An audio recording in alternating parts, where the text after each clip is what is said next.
Il se tenait au-dessus d'une usine qui produisait des engrais pendant que le marché vendait des sacs. Ses racines s'enfonçaient à plusieurs mètres dans le sol et ramenaient à la lumière les minéraux cachés. Les explorateurs britanniques pensaient autrefois que cette culture aiderait à nourrir le monde dévasté d'après-guerre. Ils ont sélectionné une variété stérile si productive que les jardiniers la considéraient comme une machine à fertilité. Il n'a demandé aucune plante, aucun envoi, aucun achat annuel après enracinement.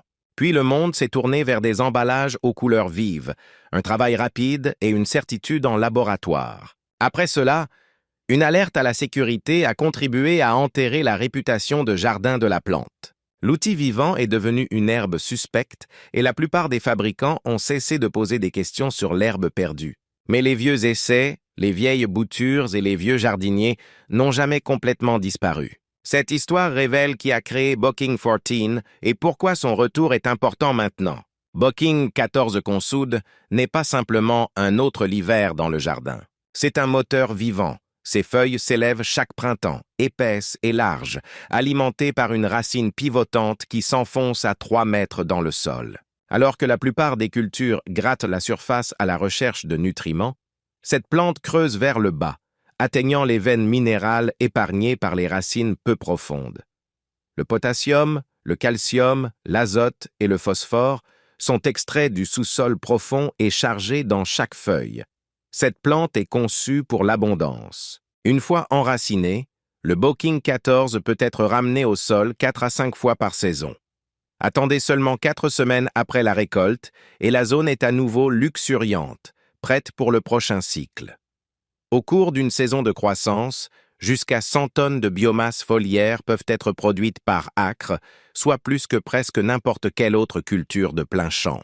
Il ne s'agit pas d'une faute de frappe ou d'un maximum théorique. Les tests britanniques des années 60 et 70 le mesuraient année après année, même sur des sols pauvres. Chaque feuille coupée représente un ensemble concentré de nutriments. Les chiffres sont stupéfiants, 2 à 3% d'azote jusqu'à 7% de potassium, ce qui est bien supérieur au fumier traditionnel. Déposez ces feuilles comme paillis et elles disparaîtront dans le sol en seulement 2 jours. Une faible teneur en fibres signifie une décomposition rapide, libérant une charge minérale presque instantanément. Là où d'autres engrais verts mettent des semaines à se décomposer, le paillis de consoude se transforme en une couche de terre noire en moins de 48 heures. Le cycle se répète après chaque récolte sans replantation annuelle, sans fertilisation, sans labour. Chaque plante revient plus forte, son système racinaire creusant des tunnels plus profonds, relâchant l'argile et améliorant le drainage. En 20 ans, une parcelle de consoude peut transformer un sol abandonné en un sol riche et vivant. Ce n'est pas seulement une plante, c'est une mine de nutriments auto-renouvelables. Sa racine pivotante agit comme une perceuse vivante, soulevant des ressources qui autrement resteraient bloquées bien hors de portée des légumes et des céréales. Les feuilles, une fois coupées et jetées, agissent comme un tapis roulant, faisant circuler ces minéraux vers la surface encore et encore. Pour tous ceux qui recherchent une véritable fertilité verrouillée, la consoude offre un modèle difficile à battre. Mais une plante d'une telle force ne se propage pas par graines.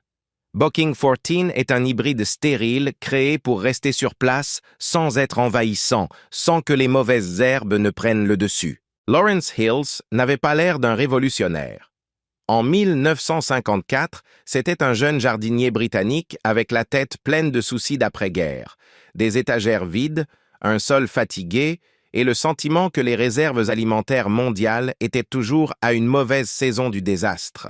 Il a vu dans la consoude ce que d'autres avaient manqué, une plante qui pourrait transformer une terre stérile en abondance si seulement quelqu'un pouvait l'apprivoiser. Cette année-là, Hills fonda la Henry Doubleday Exploring Association dans un chalet loué à Bocking, Essex.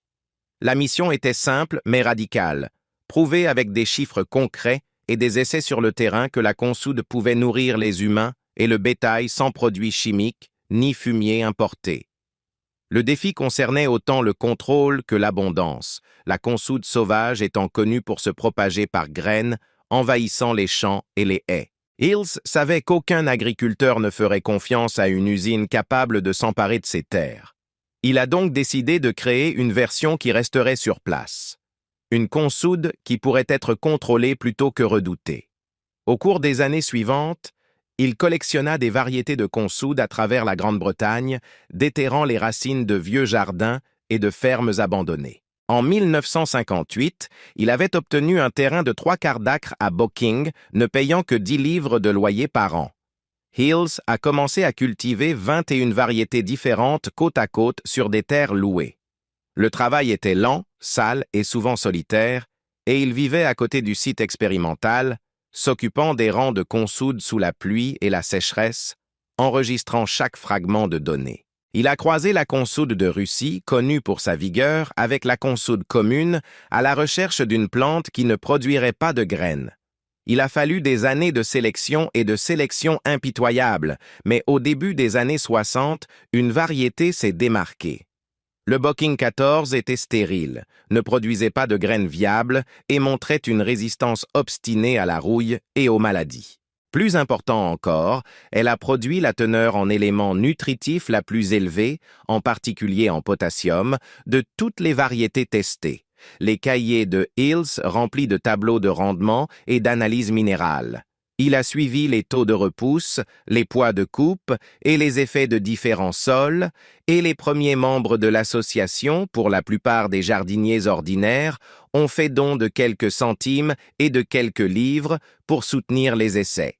Certains ont envoyé des lettres décrivant leurs propres expériences avec la consoude, faisant écho à la conviction de Hills selon laquelle tout le monde devrait la cultiver, aussi petite soit-elle. Au milieu des années 60, le Bocking 14 était prêt à être commercialisé dans le monde entier. Hills n'a pas breveté sa découverte, ni ne l'a protégé comme secret commercial. Au lieu de cela, il a envoyé des boutures de racines à tous ceux qui le lui demandaient, des jardiniers, des petits exploitants et même des expérimentateurs étrangers espérant restaurer les sols épuisés. Les essais de consoude organisés par l'association sont devenus un phare tranquille pour le mouvement biologique. Le travail de Hills n'était pas une question de théorie mais de preuve. Il voulait montrer qu'un agriculteur, armé seulement d'une pelle et d'un lopin de terre, pouvait libérer une fertilité rivalisant avec le meilleur engrais. Ce faisant, il ne risquait pas que les mauvaises herbes explosent. Bocking 14 était la réponse. Une plante qui restait là où vous l'aviez plantée se propageait uniquement par division des racines et produisait une récolte régulière de feuilles riches en nutriments année après année. Pour Hills, il ne s'agissait pas seulement d'une percée botanique, c'était un plan de durabilité. Une façon de nourrir le monde de bas en haut, une racine à la fois, et la philosophie selon laquelle nous sommes des observateurs, pas des croyants, a guidé chaque expérience.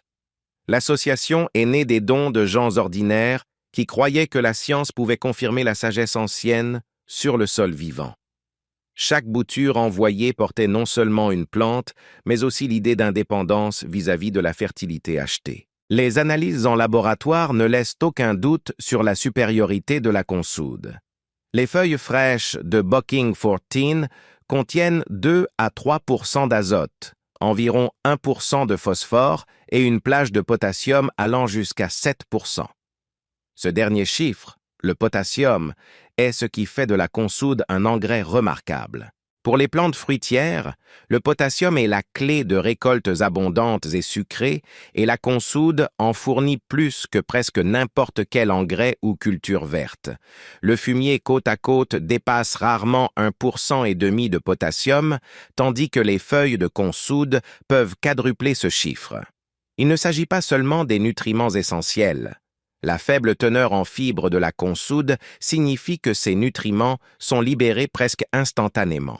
Jetez un tas de feuilles sur un tas de compost et, en quelques heures, le tas se réchauffera, parfois de 10 voire 15 degrés. Les microbes envahissent les tissus verts frais et les décomposent si rapidement que même un tas de compost froid et stagnant peut reprendre vie. Les jardiniers appellent la consoude un activateur de compost, pour une raison. Là où la paille ou l'herbe coupée peuvent mettre des semaines à se décomposer, Les feuilles molles et riches en protéines de la consoude disparaissent en quelques jours. Ils nourrissent le sol et tous les organismes qui s'y trouvent à un rythme sans précédent. Les engrais liquides racontent la même histoire de supériorité artisanale. Faites tremper les feuilles de consoude dans l'eau et vous obtenez une concoction sombre et nauséabonde du thé de consoude, plus riche en potassium que de nombreux engrais commerciaux pour tomates. Les tests montrent qu'un lot typique contient environ 2% d'azote, 1% de phosphore et 3% de potassium.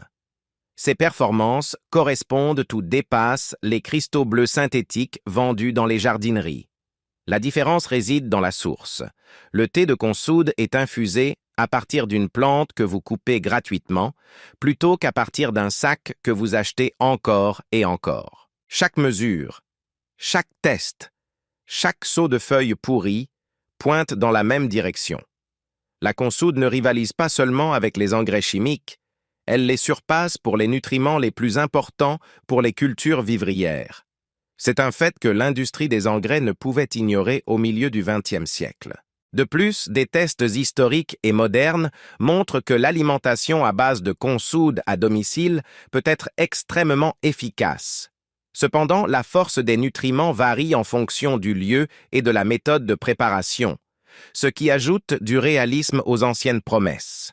L'agriculture du milieu du siècle a été embrassée par une nouvelle promesse, les raccourcis en usine. Les engrais synthétiques arrivaient dans des emballages colorés, marqués de chiffres et d'allégations d'abondance facile. Le message était partout.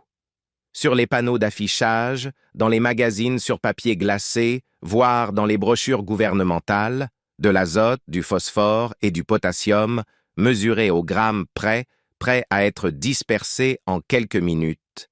Pas besoin de creuser, pas de traînage, pas d'attente que les feuilles pourrissent. Dans le temps nécessaire pour aiguiser la faucille, le jardinier pouvait finir de nourrir un rang entier avec une cuillerée de poudre bleue. Les chiffres racontent leur propre histoire. Le procédé Haber-Bosch, inventé au début du XXe siècle, pouvait transformer l'air en ammoniac à l'échelle industrielle, avec des coûts énergétiques colossaux, mais avec des récoltes qui promettaient de nourrir des millions de personnes. Dans les années 60, la chimie était présentée comme un produit de commodité. Les services de conseil et les groupes commerciaux martelant cette distinction dans l'esprit des gens. Pourquoi passer 1 heure à couper et transporter de la consoude quand on peut finir de fertiliser en 5 minutes avec un mélange synthétique? Le calcul était simple et favorisait l'ensemble, et le travail de gestion d'une plante de fertilité vivante était discrètement réinventé comme étant démodé. En 2001, la Food and Drug Administration américaine a fixé une ligne dure. Des suppléments de consoude ont été retirés des étagères étiquetées comme contenant des alcaloïdes de pyrrolizidine, des composés liés à des lésions hépatiques en cas d'ingestion. Les avertissements de l'agence portèrent sur les thés, les capsules et les toniques, et non sur la plante en terre ou sur son utilisation comme paillis. Mais les gros titres ne faisaient pas cette distinction. Le nom de la consoude s'est retrouvé sur les listes d'avertissement des consommateurs et le mot toxique a commencé à s'imposer. Dans la conscience publique, une plante autrefois promue comme allié du jardin est devenue un danger à éviter. Les jardineries, déjà méfiantes face à leurs responsabilités, choisissent la voie de la moindre résistance et la consoude disparaît des catalogues et des pépinières. Non pas parce que cela empoisonnait les jardins, mais parce que les détaillants n'étaient pas disposés à expliquer la différence entre un additif interdit et un engrais végétal parfaitement sûr. Il n'existait aucune loi interdisant la culture de la consoude, ni aucune amende pour l'utilisation de ces feuilles sur les tomates. Pourtant, l'effet a été effrayant. Une plante qui avait été l'une des préférées des producteurs biologiques est soudainement devenue radioactive aux yeux du marché grand public. La science derrière cette panique est réelle, mais dans le sol, les mêmes composés sont décomposés par les microbes et dilués par l'environnement. Aucun organisme de réglementation n'a jamais interdit la consoude comme engrais, et rien ne prouve que son utilisation comme paillis ou compost présente un risque pour les personnes ou les cultures. Le véritable sacrifice était sa réputation. La chute de Consoude de haut avait moins à voir avec ce qu'il faisait dans le jardin. Cela s'apparente davantage à une vague de peur réglementaire qui a balayé les nuances. Pendant de nombreuses années, la plante a survécu uniquement parmi les jardiniers biologiques et les cercles de permaculture, transmise discrètement sous forme de boutures de racines et de conseils de bouche à oreille. Le reste du monde du jardinage a évolué, laissant le vieil allié de la terre dans l'ombre de l'oubli. La distinction entre l'ingestion de consoude et son utilisation dans le jardin aurait dû être essentielle, mais le public a cessé de séparer les médicaments du paillis. Un événement réglementaire visant l'ingestion a modifié la perception du public à l'égard de l'ensemble de l'usine. Structurellement, c'était le bon moment pour réfléchir à la façon dont les réputations meurent lorsque la peur se propage au-delà de la réglementation elle-même. Les alcaloïdes pyrrolizidines sont dangereux s'ils sont ingérés en grande quantité, notamment à partir de racines ou d'extraits concentrés. Cependant, les feuilles de consoude utilisées comme paillis ou comme thé contiennent moins d'un dixième des alcaloïdes présents dans les racines. Le hacher et le jeter restent le moyen le plus simple de transformer le pouvoir de la consoude en résultat. Prenez une poignée de ces feuilles épaisses et hérissées, coupez-les à la base et placez-les juste au pied de vos buissons de tomates, de poivrons ou de baies. Pas besoin de creuser, pas de remuer, il suffit d'ajouter les feuilles et c'est parti. En 48 heures, le tas vert fond dans le sol, libérant une bouffée de potassium et d'azote là où les plantes fruitières en ont le plus besoin. La faible teneur en fibres signifie que la décomposition est presque instantanée. Pas de semaine d'attente pour le compost, pas de souci de rétention d'azote. Chaque coupe, chaque chasse nourrit la vie du sol et les racines en dessous sans gaspiller d'énergie.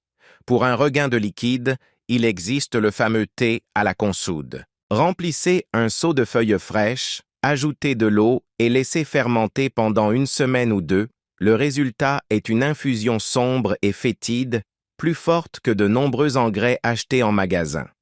La Royal Horticultural Society conseille de laisser la consoude fleurir jusqu'en avril, puis de la couper pour favoriser la croissance de feuilles fraîches. Cela donne au public une référence de calendrier pour la planification des récoltes.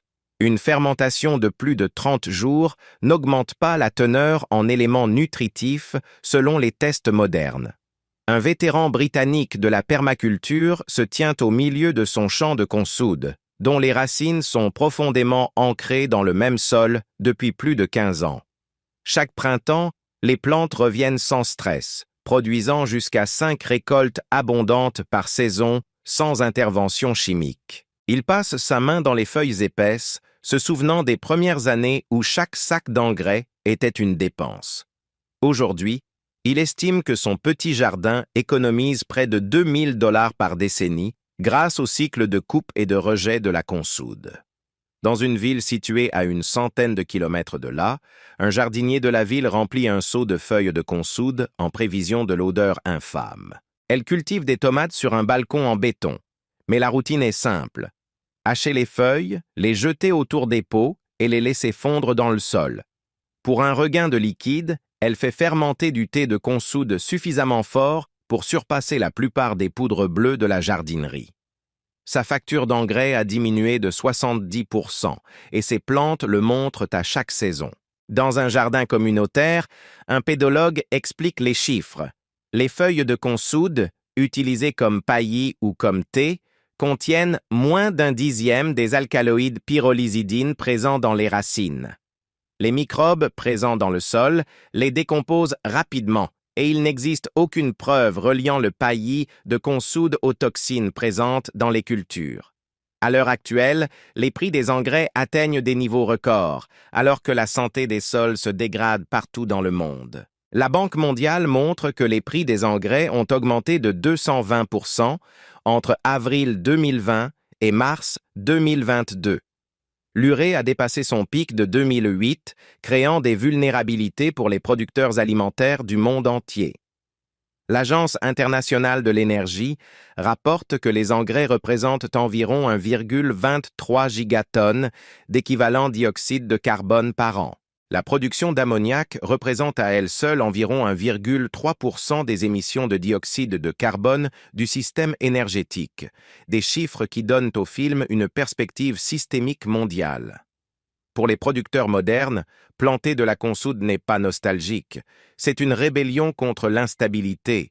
C'est un choix de nourrir le sol plutôt que la chaîne d'approvisionnement, alors que la demande mondiale d'aliments durables augmente. Une plante, enterrée par la peur et la commodité, offre une voie éprouvée vers une abondance auto-renouvelée sans acheter d'intrants. La consoude ne remplacera pas tous les engrais partout, mais elle peut réduire la dépendance des jardiniers, des petits jardins et des fermes diversifiées. Cette affirmation plus modeste semble plus plausible et donc plus susceptible de se propager parmi les téléspectateurs sceptiques. La question n'est pas de savoir si la consoude peut changer notre avenir, mais si nous laisserons les vieilles histoires nous empêcher de planter. Chaque bouture de racine porte non seulement une plante, mais aussi l'idée d'indépendance face aux achats récurrents et aux chocs de prix. Lawrence Hills a commencé avec l'ambition de nourrir le monde. Aujourd'hui, cette ambition est réduite à l'échelle du spectateur. Une parcelle, un parterre, un jardin, un ménage moins dépendant des fluctuations du marché. Cela donne au public une prochaine étape personnelle au lieu d'une rébellion abstraite. La philosophie selon laquelle nous sommes des observateurs et non des croyants a guidé chaque expérience de la Henry Doubleday Research Association. Aujourd'hui, la même philosophie peut guider toute personne prête à expérimenter une alternative vivante à la fertilité achetée. Les vieux essais, les vieilles boutures et les vieux cultivateurs n'ont jamais complètement disparu. Ils attendaient le moment où le monde serait à nouveau prêt pour une plante qui donne tout gratuitement. Booking 14 offre non seulement des nutriments, mais aussi une leçon selon laquelle l'abondance peut provenir de la terre et non d'une usine. Dans un monde marqué par la flambée des prix et l'instabilité climatique, choisir de planter de la consoude devient un acte de foi dans les systèmes vivants.